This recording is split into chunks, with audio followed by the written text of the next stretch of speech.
আগের দিন রাত থেকেই শুরু হয়ে গেছে তোড়জোড়, কাটাকুটি বাটাবুটি, চাল ভিজো ডাল ভিজো আরও কত কিছু। কেমন আছেন বন্ধুরা? চলে এসেছি আজকে আমাদের নবান্ন উৎসবের একটা ছোট্ট ভিডিও নিয়ে।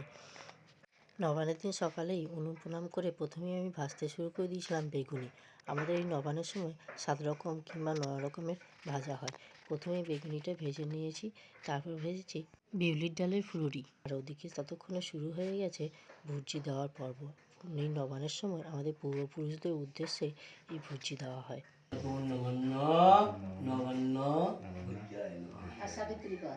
সাবিত্রী পাল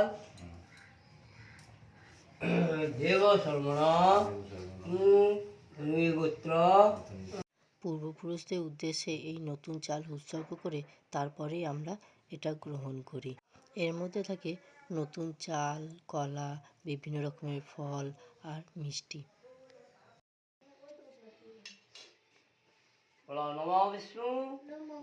এরপরে তুলসী তলায় হরিকে নবান করানো হয়, অর্থাৎ ঠাকুর দেবতা পূর্বপুরুষ সকলকেই উৎসর্গ করে তারপরেই আমাদের নবান করা হয়।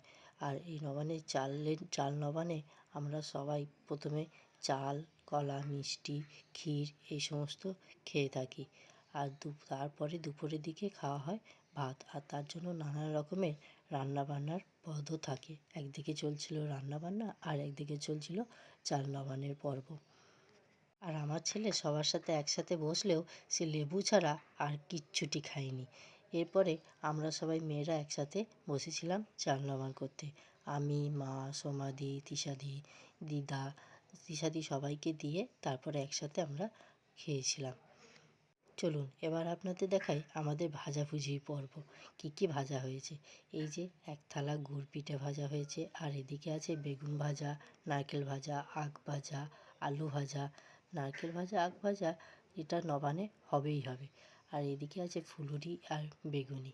আপনাদের এগুলোর মধ্যে কোনটা সবথেকে বেশি ভালো লাগে সেটা কিন্তু অবশ্যই কমেন্ট করে জানাবেন। এছাড়াও আমাদের রান্নার পর্বের মধ্যে ছিল শাক ঘন্ট, ওইদিকে শুক্তুনি আর চিংড়ি মাছের মালাইকারি, মাছের টক, পায়েস ইত্যাদি। আর এই শুক্তুনিটা আমার ভাতের চেয়ে মুড়ি দিয়ে খেতে বেশি ভালো লাগে।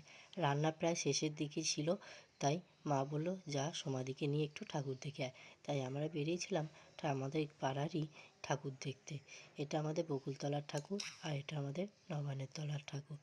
আমরা তিনজন মিলে একটু এদিক ওদিক ঘুরে তারপর বাড়ি ফিরে আমাদের দুপুরে খাওয়া দাওয়া শেষ করেছিলাম। কেমন লাগলো আপনাদের জানাবেন অবশ্যই। টাটা।